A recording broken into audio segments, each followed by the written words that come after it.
Hi guys, ako si John, 15 years kidney transplant. Ngayong araw naman, bago matapos itong taon na 2025, may i-discuss po ako sa inyo regarding po sa mga dialysis patient about sa 156 session or treatment na naaprubahan ng PhilHealth sa mga dialysis patient. Ngayon, nagkakaroon kasi ng butas regarding sa one session na kulang. So, i-explain ko sa inyo kung paano at bakit ganun nangyari. And may reason naman kung bakit ganun nangyari. Anyway, i-discuss ko yan.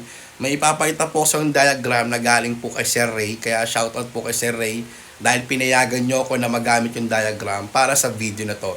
Ito po si Sir Ray. Pwede nyo po siyang i-follow sa FB page niya. Ito po yung account niya.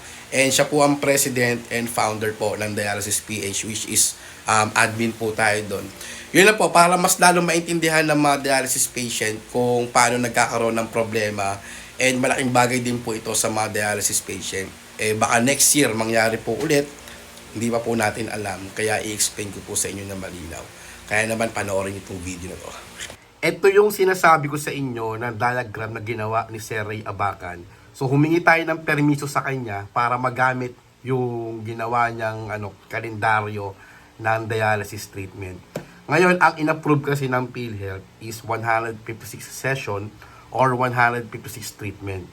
Normally, ang mga dialysis patient po kasi dinadialysis ng 3 times a week. Meron naman 2 times a week pero depende pa rin po sa pasyente and depende pa rin po sa sinabi ng doktor. Ngayon, sa ginawa ni Sir Ray dito, meron siyang dalawang klaseng 3 times a week, which is yung TTHS, which is yung Tuesday, Thursday, and Saturday. And meron naman pong MWF, which is Monday, Wednesday, and Friday. Ngayon, sa ginawa ni Sir Ray dito, ako kasi tandaan ko, nagda-dialysis ako 3 times a week. So, Monday, Wednesday, and Friday. Sa na-approve na treatment is 156. Anyway, ang papakita ko muna sa inyo, yung TTHS. Yan.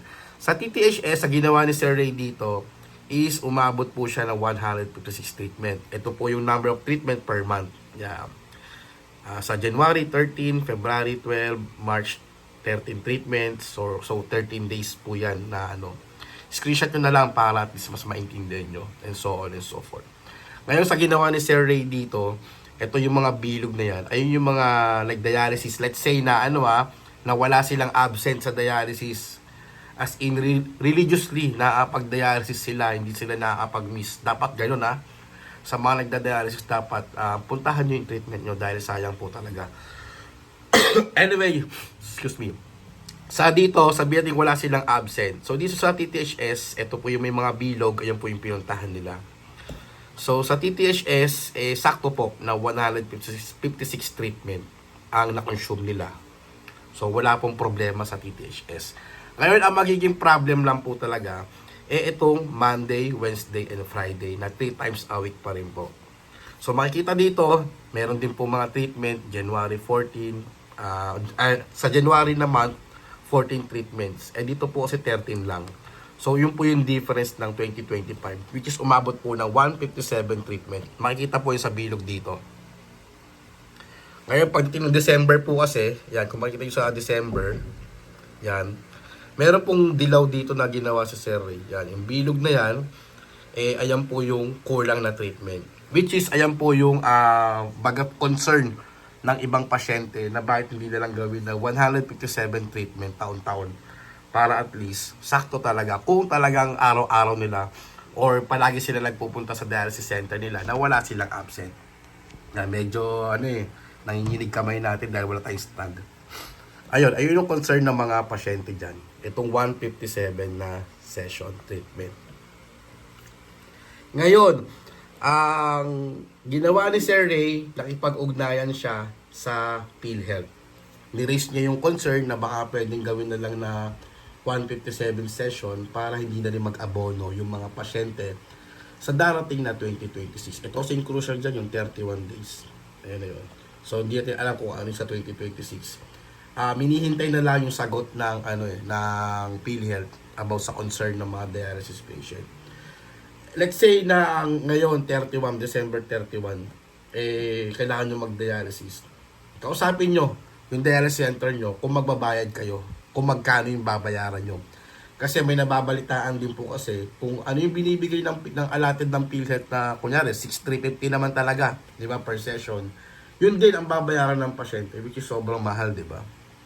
Ang bigat din doon, lalo na pag matapos yung taon, magbabayad ka pa ng 6,350. 'Di ba? Sobrang bigat 'yun sa mga pasyente. Meron din naman, may mga dialysis center na pinapabayad lang sila na 1,000 pesos.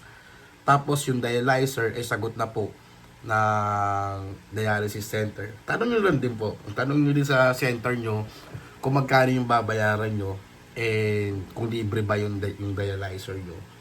Anyway, kung may mga concern pa po kayo, pwede nyo tawagan yung PhilHealth. Yan. Ngayon, salamat ulit Sir Ray na hinayaan nyo kung magamit itong in-upload nyo na photo na to. And alam ko concern to ng mga dialysis patient, lalo na sobrang bigat talaga ng 6,350 para po sa dialysis na rin. So ngayon, next year, tignan natin kung ano yung magiging resulta ng gagawin ng PhilHealth, kung i-cover na ba lahat yung 157 treatment. Actually, meron din po mga pasyente na ang laki din ng diferensya na halos buong December kailangan nilang bayaran. Kasi nga po, yung iba ay na-emergency. Minsan umaabot sila ng 4 times a week kasi nga po emergency, kailangan nilang mag-dialysis. Kaya hindi talaga na pagdating ng December, abono sila ng abono. Meron din naman mga pasyente na hindi lahat nakukonsume yung dialysis. Meron mga 2 times a week lang. Ayun, swerte yon. Pero hindi po siya transferable Let's say na hindi nakakonsume lahat yung 156 session. Tapos yung mga 20 session ililipas sa pasyente. Hindi po pwedeng ganun. Kasi may naka-allotted po. Bawat pasyente, bawat dialysis patient po. Anyway, may mga dialysis center naman na mababait talaga na yung isang session nililibre na lang or magbabayad na ng 1,000 pesos tulad ng kay Sir Ray Abacan. Meron din naman ng mga dialysis center na sagot nila yung dialyzer. Meron din naman mga dialysis center na one-day dialysis, one-time use lang yung dialyzer nila, then sinasagot po nila yung mga iba. Marami akong alam na mga dialysis center na okay at mababait. Kung gusto nyo, pwede nyo akong kontakin, pwede nyo i-comment kung gusto nyo malaman kung ano yung mga dialysis center na yon. And tutulungan ko kayo, i-endorse ko kayo. And 100% sure ako yung i-endorse ko sa inyo, legit, PhilHealth approved, and makatulong po sa inyo, lalo sa mga pasyente.